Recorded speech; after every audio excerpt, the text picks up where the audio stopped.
안녕하세요. 투자자산운용사 조금 설명드릴게요. 제가 이제 여기서 이제 강의를 하기로 했어요. 그래서 아마 이번 주에 강의가 런칭되고요. 한 9월 10일 전으로 교재도 이제 서점에서 혹은 온라인 서점에서 만나뵐 수 있어요. 뭐 투자자산운용사 이제 관심이 많죠. 또 아무래도 특히나 이제 금융권 같은데 취직하려면 하나의 뭐 운전면허 같은 느낌으로 필요한 자격증이긴 해요. 자격증 공부는 제가 봤을 땐 그 소기의 목적만 달성하면 돼요. 물론 이제 자격증을 공부하면서 여러 가지 관련 지식을 같이 얻어가는 게 베스트긴 하지만 어떤 지식이라는 게 되게 휘발성이 강해가지고요. 우리가 이게 어떤 수험을 목적으로 하는 그런 자격증이라면 어떤 최소의 노력으로 최대의 효과를 뽑는 게 제일 중요하죠. 그렇기 때문에 이런 수험 강의나 이런 것들을 이제 들으시는 거고요. 자, 시험 개요를 보시면 뭐 응시 자격 제한 없고 이게 중요하죠. 총점 70% 이상.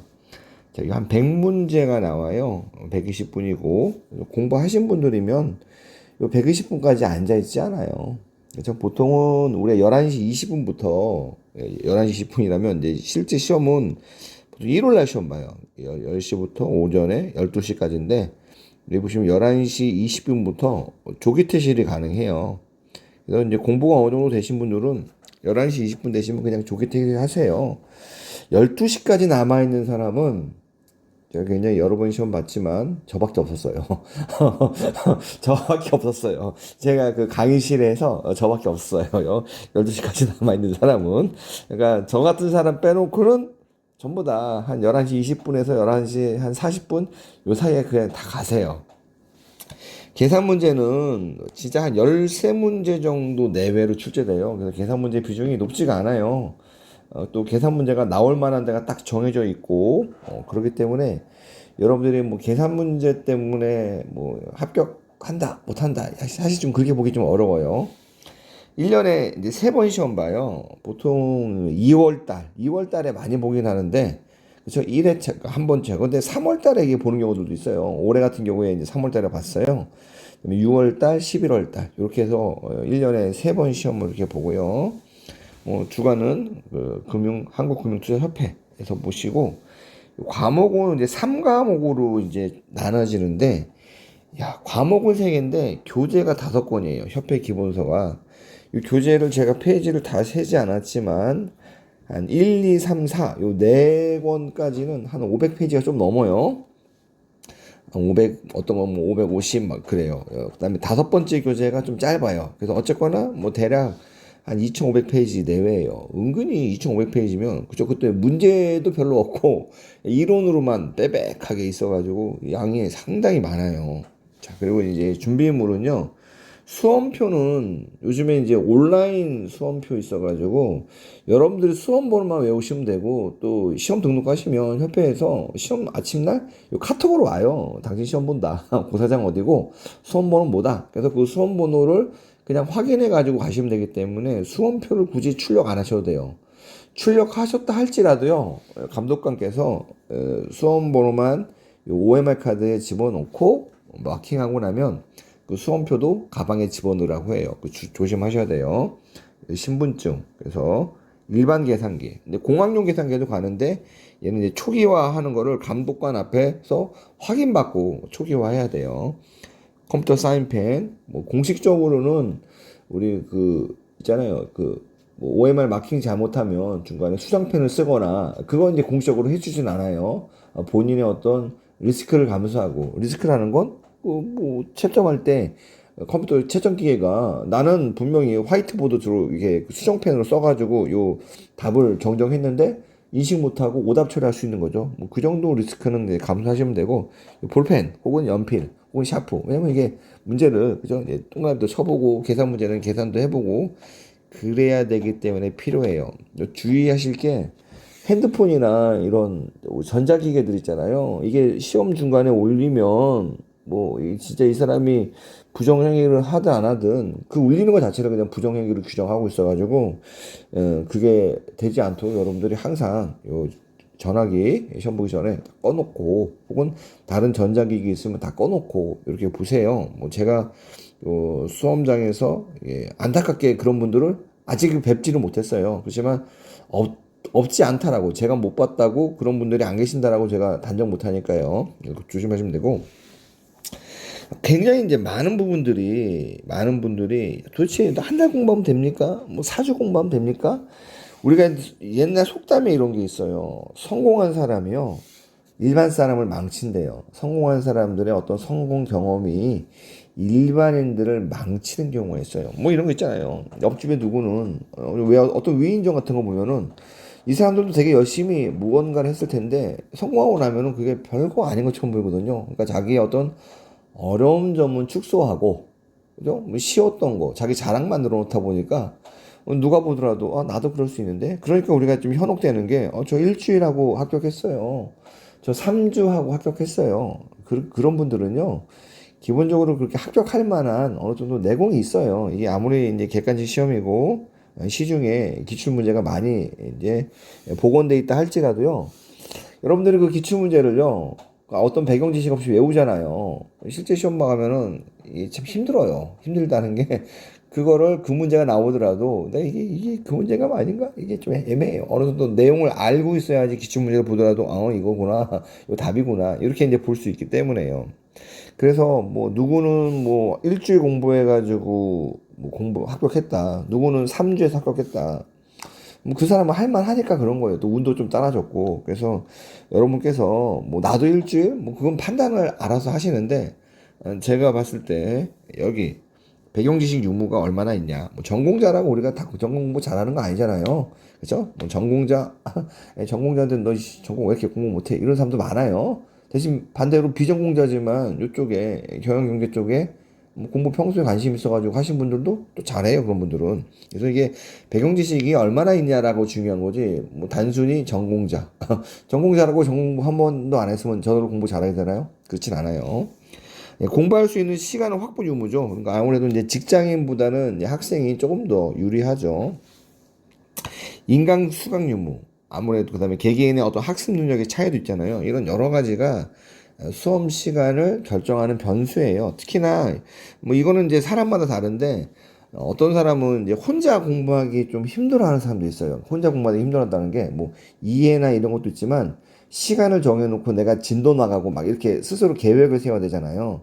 그런 게 좀 힘들어하신 분들은 차라리 그냥 인강 들으세요. 그러면 어차피 인강 쭉 들으면 처음부터 끝까지 다 커버해주고 문제도 커버해주니까 그 들은 거 자체가 어느 정도 공부가 되고, 한번 또 들었기 때문에 복습할 때도 좀 더 수월하잖아요. 근데 이제 생판 모르거나 어느 정도 이제 알아도 이걸 이제 스스로 계획을 짜가지고 이제 쭉 진행하는 게 어려운 분들도 있어요. 공부 스타일이. 그런 분들은 이제 인강이 좀 더 맞는 분들이고, 뭐 그런 게 아니라 나는 그냥 딱딱 내 스타일대로 내가 어떤 스스로 동기부여 돼가지고 그런 거 잘하시는 분들은 뭐 인강 안 드셔도 상관없어요. 자, 보시면 제가 여기 전공자라고 얘기한 얘기는요, 전공자라는 건 기본적으로 어떤 좀 배경지식이 있다는 거예요. 그러니까 어떤 배경지식은 주로 시험에 많이 나오는 게요, 재무 쪽이 좀 많이 나와요.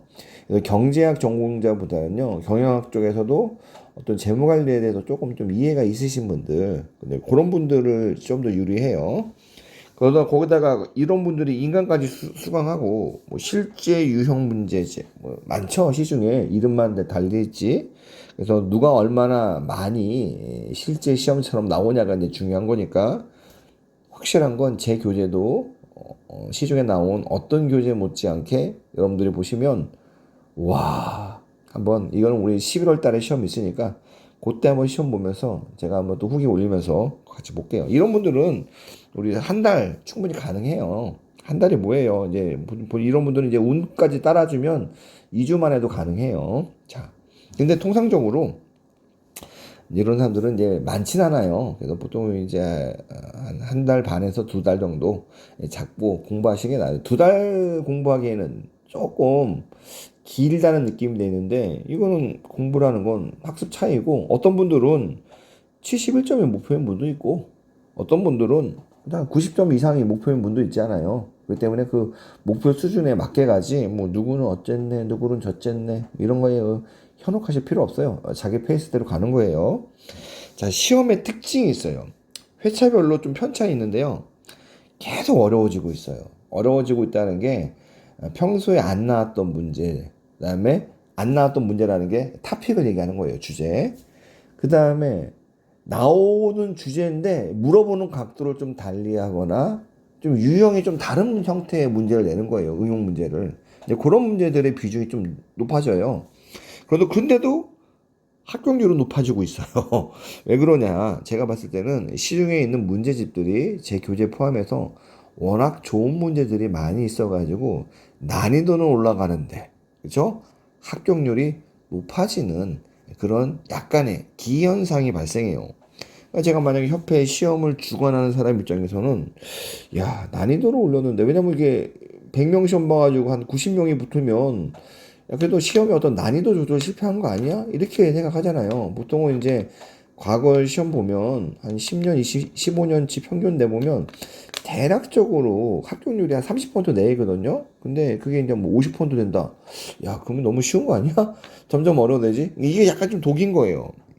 실제 유형, 기출 유형 문제가 많이 개발될수록 아무래도 그 교재를 보면 합격하는 게 좀 더 수월해질 수 있잖아요. 그러면 합격률이 올라가요. 그러니까 협회에서는 야, 이게 쉬운가 보다. 좀 더 어렵게 내자. 그럼 계속 바꾸는 거예요. 그러니까 여러분들이 그 얘기는 뭐냐. 하루라도 빨리 따시는 게 좋다라는 거죠. 이게 유효기간도 없잖아요. 그다음에 문제은행식 문제는 확실해요. 그래서 보통은 이제 요 문제은행식 풀이 한 2, 3년, 최근 2, 3년께 이제 나오는데, 요 풀의 교체 주기가 제가 봤을 때 좀 빨라지고 있어요. 그게 빨라지는 게 합격률하고 무관하진 않다라고 보는 거예요.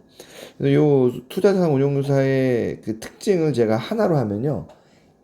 넓고 얇게 뭐 이런 느낌이에요. 굉장히 다양한 분야에 대해서 얇고 그렇죠? 넓은 지식을 확인하는 시험이다. 그래서 여기 이제 우리 합격률을 보시면 13년부터 23년까지 지난 10년, 11년 동안이죠.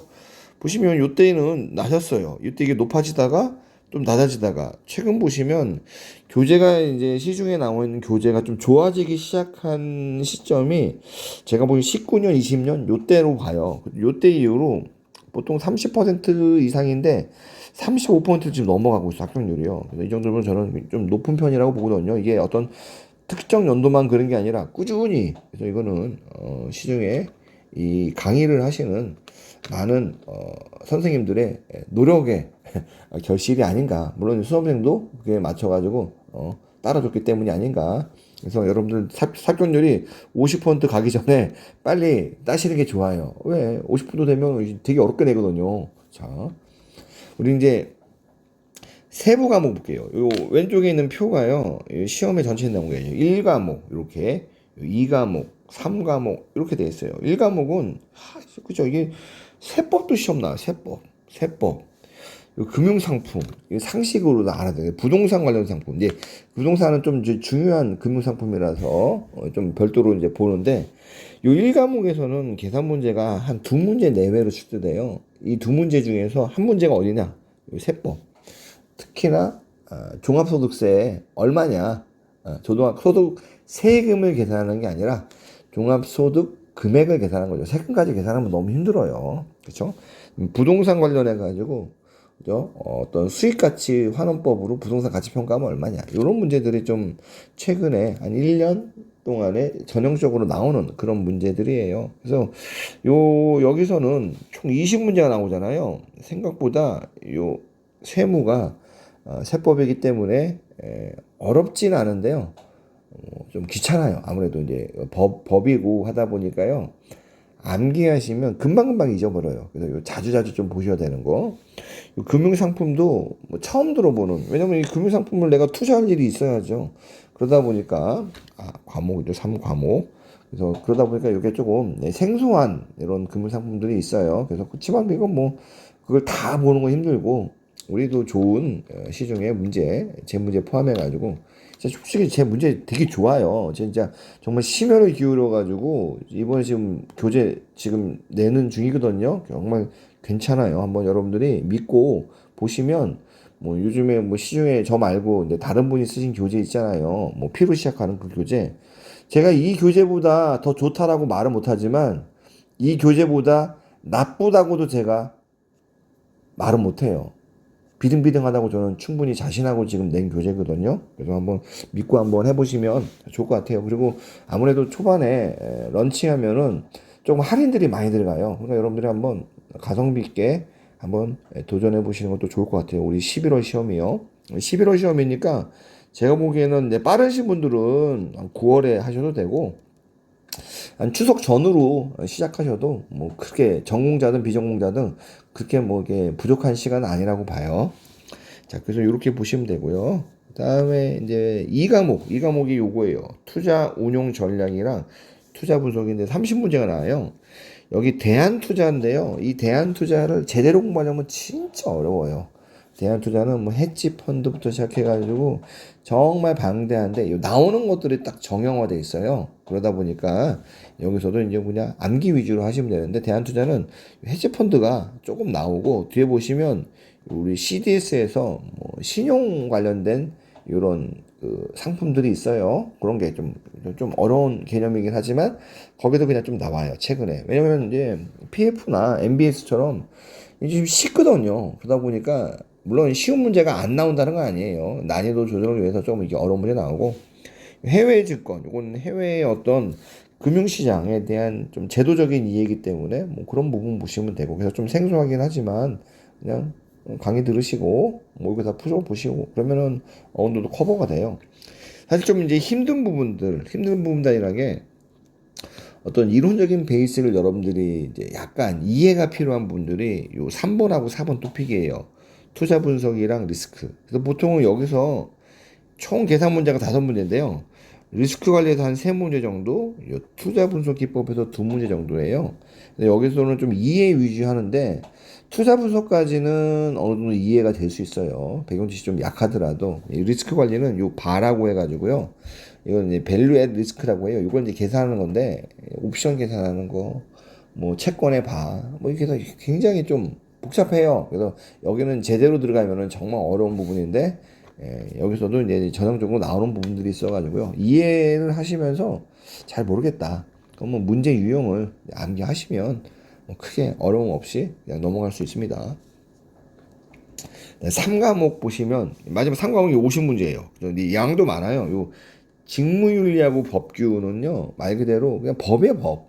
그죠? 그래서 법에 대한 얘기이기 때문에 외워야 돼요. 근데 양이 엄청 방대하기 때문에 그 법에 대한 것들을 다 외울 수 없어요. 특히나 여기서 주로 나오는 건 법에 대한 예외 사항들이 좀 많이 나와요. 그래서 그런 거 위주로 학습하시면 되고 좀 어려운 게 요 투자 운용 및 전략이에요. 여기는 뭐 재무 관리라고 우리가 볼 수 있는데 여기서 보통 이제 계산 문제가 4문제에서 6문제예요. 주식 투자, 뭐 채권, 많은 분들이 요 파생 상품 3번은 이제 포기하시고 가시는 분도 많아요. 그러다 보니까 근데 포기하기에는 너무 아까워요. 왜냐면 어려운 문제만 나오는 게 아니거든요. 절반 정도는 쉬운 문제가 나오기 때문에 그렇게 보시면 될 것 같아요. 그래서 여기서는 좀 이해가 많이 필요한 부분이고 여기 이제 거시경제하고 분산투자. 거시경제는 말 그대로 이제 우리 거시경제학 부분의 일부가 나오고 이 분산투자 기법은 재무관리 혹은 투자론의 앞부분에 포트폴리오 이론들이 나와요. 그래서 얘네들은 진짜로 이해 베이스에 돼요. 암기해도 괜찮죠. 뭐 워낙 같은 문제들이 시험에 나오기 때문에 암기해도 괜찮은데 이 부분들은 좀 이해를 하시는 게 조금 더 나아요. 단순 암기보다는 어느 정도 이해하시면서 암기하시는 게 낫죠.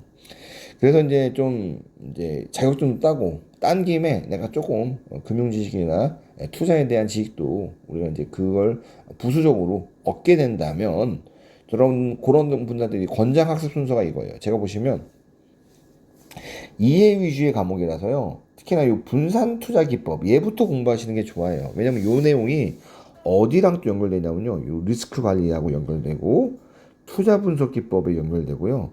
주식 투자 운용에 연결되고 투자 운용 결과 분석에 연결되고요. 자, 그래서 이게 좀 연결이 많이 돼요. 그다음에 요게 일부가 또 부동산 관련 투자 상품에도 일부가 연결되고 그렇기 때문에 제가 여기 순서를 적었잖아요. 요 순서대로 하시면 된다는 거죠. 그럼 뭐냐? 예를 들어 이해 위주다. 그럼 1번 공부하고 암기 위주냐? 아니에요. 1, 2, 3번은 서로 이제 독립된 어떤 영역이라고 제가 생각해가지고 나는 이해는 이해 위주대로 하고 암기는 암기. 그러니까 1번, 2번은 동시에 하셔도 돼요. 그래서 오늘은 뭐 분산 투자나 거시 경제 관련해서 공부하고 내일은 금융상품 공부하고 이런 식으로 얘네들은 이제 병행해도 괜찮은 내용들이에요. 근데 여기서는 저는 분산 투자 기법 먼저 경제학은 좀 동떨어져 가지고 뭐 좀 뒤에 공부하셔도 되는데 분산 투자 기법, 재무 관리에 대한 투자론이거든요. 그거 먼저 공부하시면 뒷부분들이 굉장히 수월해요. 요게 우리가 원래는 이제 교재 순서가 5권에서 5권. 기본 협회에 나온 기본서가 5권이 있는데 요 5권에 거시경제하고 분산투자기법이에요. 맨 꼬레비예요. 그러니까 우리가 1번부터 100번 문제가 나오잖아요. 그럼 실제 시험 문제도 요 분산투자기법은요. 이제 이게 5문제가 나오니까 96번에서 100번 이런 식으로 뒤에 나와요. 근데 순서상으로는 뒤에 있지만요. 여기 요 투자 관련된 어떤 파운데이션을 형성하는 이론이기 때문에 저는 얘를 먼저 공부하시면 좋을 것 같아요. 자, 우리 항상 명심하는 게 어떤 자격증 시험이든 효과적으로 짧게 한 번에 그다음에 가성비 있게 그런 기회가 있으면 가장 좋아요. 그다음에 저 여기 뭐 이해 위주 과목하고 뭐 복잡하잖아요. 야, 이거를 신경 쓰느니 나 그냥 싫어. 1강부터 그냥 공부하셔도 어렵지 않아요. 이게 뭐 고시 공부도 아니고, 그쵸? 뭐 어떤 보면 전문가가 되는 공부도 아니고, 물론 이제 협회에서는 이제 전문가라고 하지만, 전문가가 될 소양을 갖추는 그 정도지, 전문가라고 보기엔 제가 좀 어려워요. 그렇기 때문에 여러분들이 그냥 1강부터 그냥 공부하셔도 무방해요. 구시넷에서 제가 이렇게 하니까 한번, 아직은 강의가 오픈되진 않았어요. 지금 거의 촬영이 막바지라 가지고, 여러분들한테 빠르면 요번 주, 늦어도 다음 주 내로 이 강의가 오픈되면 한번 또 소식을 알리겠습니다. 궁금하신 분들은 댓글도 다시고요. 저 네이버 카페 있잖아요. 그래서 제가 뭐 여러분들 이제 카페 활성화하는 차원에서요. 네이버 카페에 나올 만한 이런 투자자산 용사 11월 시험 대비해가지고 좀 시간 날 때마다 문제들을 올릴 테니까 뭐 심심하면 그죠? 들어오셔가지고 보시면 그 문제가 한 번씩 또 실제 시험에 나오고 그래서 여러분들이 도움이 돼요. 그래서 독학하시는 분이라 할지라도 제 채널 구독하시고 네이버 카페 가입하시면 제가 이제 시험 앞두고는 또 이게 문제들을 좀 올리거든요. 그래서 그거 보시면 좀 실제로 도움이 많이 됩니다. 자, OT는 여기까지 하고요. 오늘 여러분들 잘 지내시고 날씨 좀 선선해졌어요. 예, 다 합격하시는 모습으로 뵙겠습니다. 감사합니다.